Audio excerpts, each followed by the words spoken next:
Hello friends, welcome to my YouTube channel success with Sanjeev. Friends, आज हम लोग 1857 के विद्रोह के बारे में चर्चा करेंगे, ठीक है।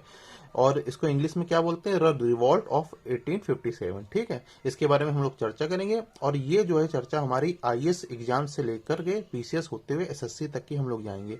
यानी यहाँ फैक्चुअल बातें भी करेंगे और साथ ही साथ तथ्यात्मक बातें भी करेंगे। यानी जो एसएससी में क्वेश्चंस आते हैं रटने वाले, यानी वन लाइनर, उसके बारे में हम लोग देख लेंगे। साथ ही साथ जो है इसकी डिस्क्रिप्टिव हम लोग पूरा देख लेंगे। अगर 1857 की क्रांति के बारे में हम लोग का कोई भी क्वेश्चन आए तो छूटे ना, ठीक है।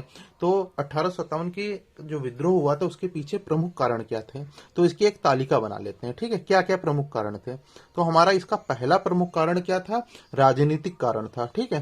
क्योंकि कोई भी अगर विद्रोह होता है तो उसका सबसे बड़ा कारण क्या होता है? राजनीतिक कारण होता है। इसलिए इसको हम लोग पहले देखेंगे, ठीक है। राजनीतिक कारण, ठीक है। दूसरा कारण क्या था? प्रशासनिक कारण था, क्योंकि वहां प्रशासन में कुछ कमी रह जाती है, इसलिए विद्रोह होता है ना। तो इसको प्रशासनिक कारण था, ठीक है। प्रशासनिक कारण। फिर नंबर 3 पर क्या था? नंबर 3 पर क्या था? सामाजिक, सामाजिक प्लस धार्मिक कारण था, ठीक है।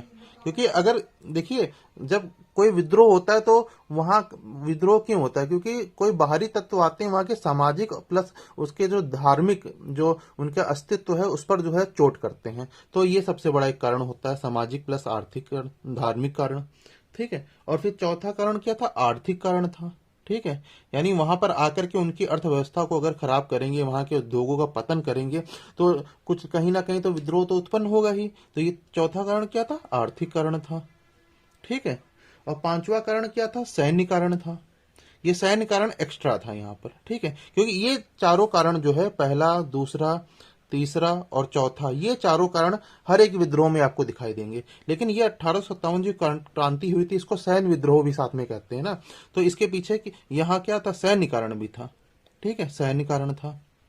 और सैन्य कारण के साथ साथ जो है एक तत्कालिक कारण था, क्योंकि जब कोई विद्रोह शुरू होता है तो वो पहले धीरे धीरे होता है और वहां पर एक कोई जो है रिएक्टिव एजेंट आ जाता है। मतलब कहने का मतलब वो एक बहुत बड़ा कारण उस समय उत्पन्न हो जाता है जिससे विद्रोह हो जाता है। तो वो बड़ा कारण क्या था वो हम लोग देखेंगे, यानी तात्कालिक कारण क्या था वो हम लोग देखेंगे,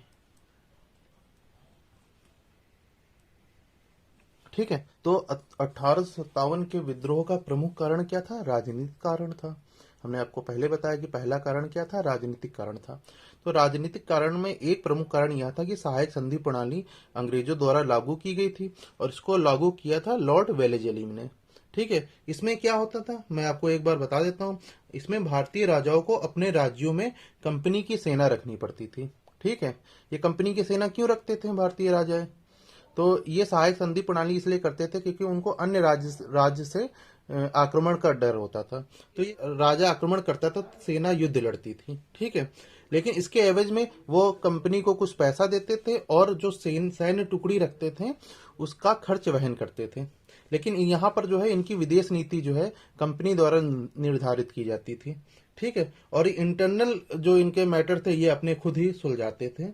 तो इससे जो है राजाओं की स्वतंत्रता क्या है? समाप्त होने लगी और कंपनी का हस्तक्षेप बढ़ा, जिससे असंतोष की भावना पैदा हुई।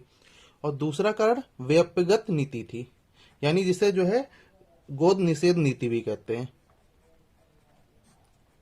ठीक है। इसको हम लोग इसी नाम से ज्यादा जानते हैं, गोद निषेध नीति, ठीक है। इसको किस नाम से जानते हैं? गोद निषेध नीति से।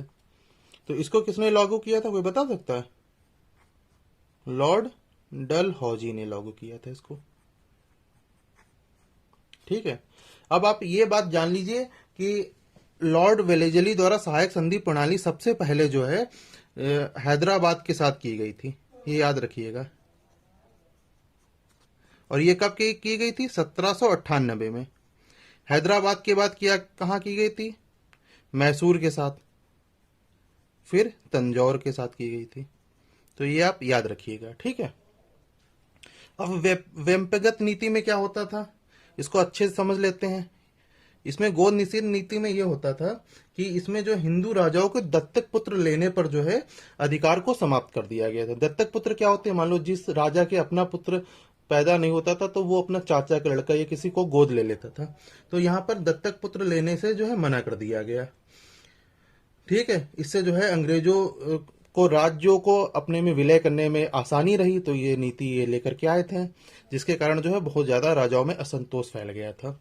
ठीक है, तो व्यक्तिगत नीति यानी गोद निषेध नीति से बहुत राज्यों को जो है अंग्रेजी राज्य में मिलाया गया, जिसमें प्रमुख राज्य क्या थे? सतारा था पहला राज्य। पहला राज्य क्या था? सतारा था। और इसको 1848 ईस्वी में मिलाया गया था, सबसे पहले इसी को मिलाया गया था।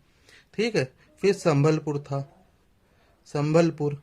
ठीक है, उसके बाद क्या था? उसके बाद बगाट था। ठीक है, उदयपुर। ठीक है, फिर झांसी था। तो ये क्रमबद्ध जो है राज्य मिलाए गए हैं। झांसी था, फिर नागपुर था। ओके, उसके बाद जो है अवध था। और अवध को जो है कुप्रशासन के आरोप में जो है मिलाया गया था।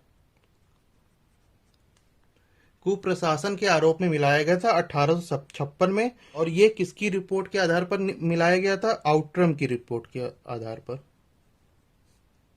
ठीक है, आउट्रम की रिपोर्ट के आधार पर जो है कुप्रशासन का आरोप लगाकर अवध को जो है अपने राज्य में यानी अंग्रेजी राज्य में मिला लिया गया था।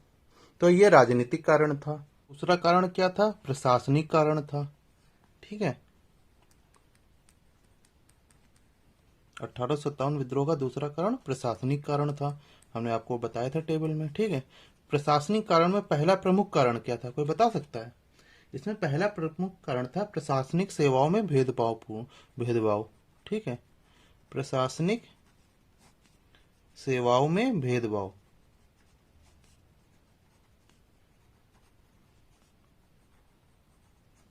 तो किस प्रकार के भेदभाव की जाती थी, ये चीज आप लोग समझ लीजिए। यहाँ पर उच्च पदों पर भारतीयों को हटाकर ब्रिटिश लोगों की नियुक्ति की जाती थी। ठीक है, क्योंकि अंग्रेज जो है अपने आप को सबसे ऊपर मानते थे, यानी अपने आप को सबसे ज्यादा बुद्धिमान मानते थे, और अंग्रेज भारतीयों को उच्च सेवाओं हेतु अयोग्य मानने लगे थे। ठीक है, जिससे इस बात से जो है भारतीयों में आक्रोश जागृत हो गया, और यह जो है 1857 क्रांति के रूप में सामने आया था। ठीक है, और दूसरा क्या था?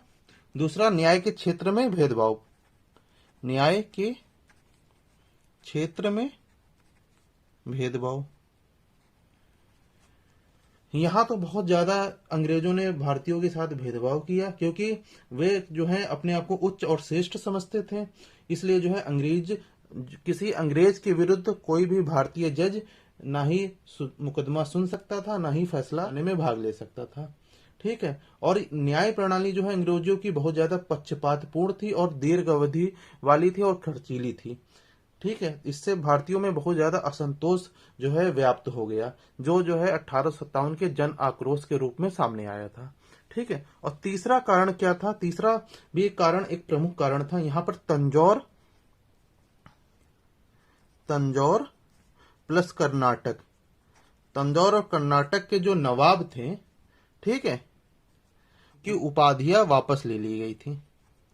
ठीक है, और ये उपाधियां किसने वापस ली थी?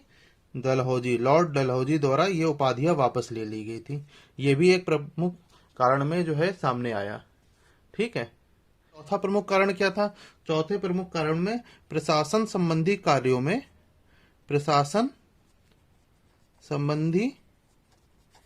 कार्यों में योग्यता को आधार नहीं बनाया गया। योग्यता की जगह क्या है? धर्म को आधार बनाया गया। ठीक है, यानी जो ईसाई होते थे उनको प्रशासन संबंधी कार्य आसानी से मिल जाते थे, और इसके द्वारा जो है ईसाईयत को ज्यादा से ज्यादा फैलाना, जिससे हिंदू और अन्य जो हमारे मुस्लिम और सिख भाई थे उनमें जो है बहुत ज्यादा असंतोष व्याप्त था, और यह असंतोष 1857 के विद्रोह के रूप में सामने आया था।